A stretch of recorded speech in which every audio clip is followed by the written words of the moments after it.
এটা কিন্তু খুব গুরুত্বপূর্ণ। এই চিকিৎসাটা আপনাদের দিতেই হবে। বিসমিল্লাহির রহমানির রহিম। সম্মানিত প্রিয় ভিউয়ার্স, আজকের ভিডিওটা অত্যন্ত গুরুত্বপূর্ণ হতে চলছে, যে কারণে ভিডিওটা কোনো প্রকার স্কিপ না করেই আপনাকে সম্পূর্ণ ভিডিও দেখতে হবে। ভিডিওটা আমার জন্য না, ভিডিওটা আপনার জন্যই গুরুত্বপূর্ণ, কারণ আপনার বাগান এখন মরা বাঁচার প্রশ্নের মাঝে দাঁড়িয়ে আছে। যে কারণে এক একটা চারা যদি মরে যায় তাহলে আপনার বাগানের একটি জায়গা গ্যাপ হয়ে যাইতেছে। সেই গ্যাপটা ফিল আপ করার জন্য আবার নতুন করে চারা এনে তারপরে সেই গ্যাপটা ফিল আপ করতে হইতেছে। তো এভাবে ফিল আপ করলেই যে হয়ে যেতেছে তা নয়। আপনার বাগান, সম্পূর্ণ বাগান মরে যাওয়ার একটা আতঙ্কের মাঝে আপনি আছেন, যে কারণে আপনি এই সঠিক চিকিৎসা দিলে আপনার বাগান ইনশাআল্লাহ ঠিক হয়ে যাবে। তো আমরা মূলত কোন চিকিৎসার জন্য আসছি?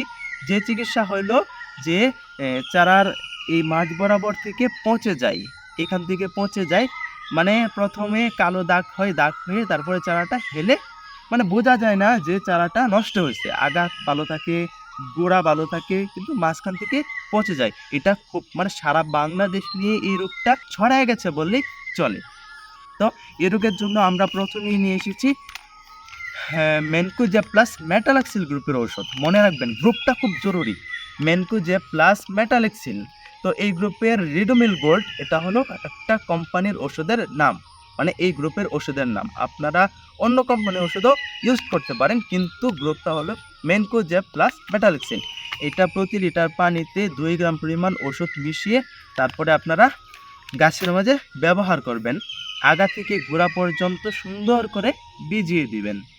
এভাবে আপনারা প্রথমে একবার ব্যবহার করবেন, ব্যবহার করার পরে আবার 2 দিন পরে আবার ব্যবহার করবেন। তারপরে আপনি যদি কাঙ্ক্ষিত ফলাফল না পান, তাইলে তো আপনাদের জন্য আরেকটা চিকিৎসা রয়ে গেছে। আর যদি এটার সমাধান পেয়ে যান তাহলে তো আলহামদুলিল্লাহ অনেক ভালো। তো তারপরে ওটার সমাধান না পেলে ওটাতে তারপরে আপনারা ব্যবহার করবেন কপার অক্সিক্লোরাইড গ্রুপের ঔষধ। আপনারা কিন্তু গ্রুপটা মনে রাখবেন, কপার অক্সিক্লোরাইড গ্রুপের ঔষধ। তো এটারও মাত্রা হলো প্রতি লিটার পানিতে 2 গ্রাম, 2 গ্রাম করে পানিতে মিশিয়ে তারপরে আপনারা স্প্রে করে দিবেন গাছের মাঝে আগাগোড়া সুন্দর করে। এভাবে আপনারা 2বার ব্যবহার করবেন। প্রথমবার ব্যবহার করলেই ভালো ফলাফল পেয়ে যাবে। কারণ আমার বাগানের, আরেকটা জিনিস বলে নেই, আমার বাগানের মাঝে আরেকটা সমস্যা হয়েছিল। চারা রোপণ করার পর থেকেই চারা খালি মরে যেত, গোড়া পচা রোগে ধরছিল। গোড়া পচে, মানে প্রথমে শিকড় পচত, তারপরে গোড়া পচত, এভাবে মারা যেত। সেই জন্য আমি টাইকোডার্মা প্রতি লিটার পানিতে 3 গ্রাম পরিমাণ মিশিয়ে তারপরে আমি গাছের গোড়াতে সুন্দর করে ঢেলে দিছি।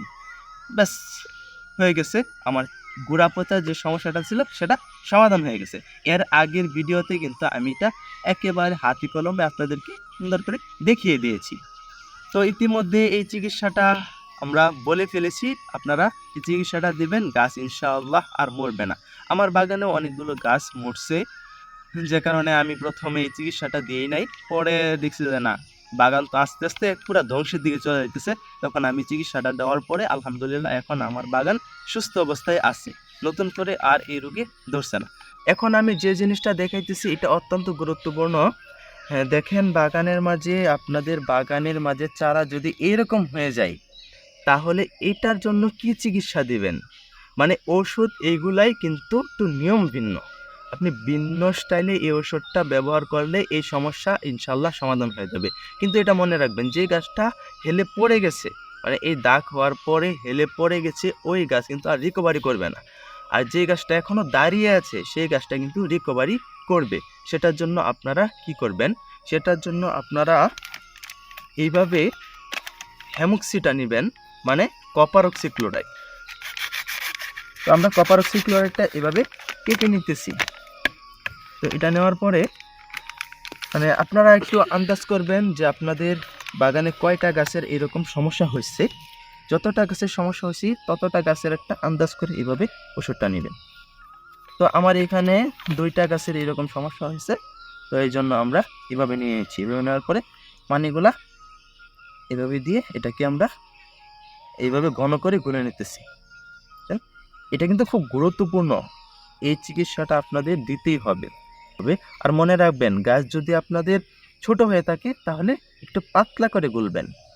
বুঝছেন? আমার গাছ যেহেতু একটু ছোট, তাই আমি আরেকটু পাতলা করে গুলতেছি। এভাবে পাতলা করে গুলবেন। আর যদি গাছ যদি বড় হয়ে থাকে, মিনিমাম 2.5-3 মাসের হয়ে থাকে, তাহলে আরেকটু ঘন করে গুলে তারপরে এই যে এইভাবে গাছের মাঝে প্রলেপ দিয়ে দিবেন।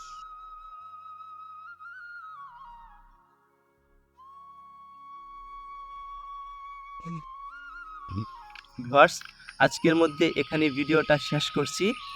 যদি ভিডিওটা ভালো লাগে তাহলে অবশ্যই একটি লাইক দিবেন আর আমাদের চ্যানেলটা সাবস্ক্রাইব করে পাশে রেখে দিবেন এই সমস্ত ভিডিও পাওয়ার জন্য। আর অবশ্যই কমেন্ট করে আপনার মূল্যবান মতামতটুকু জানাবেন। আপনার বাগানে কি সমস্যা হইতেছে বা আপনার বাগানে মানে আপনি কিসের বাগান করতেছেন, এটা আমাকে কমেন্ট করে জানাতে পারেন। আমি যতটুকু জানি আপনাকে চিকিৎসা দেওয়ার চেষ্টা করব। আর আপনি যদি চিকিৎসা আমার চেয়ে বেটার জানেন তাহলে অবশ্যই আপনি আমাকে জানাবেন। আল্লাহ হাফেজ।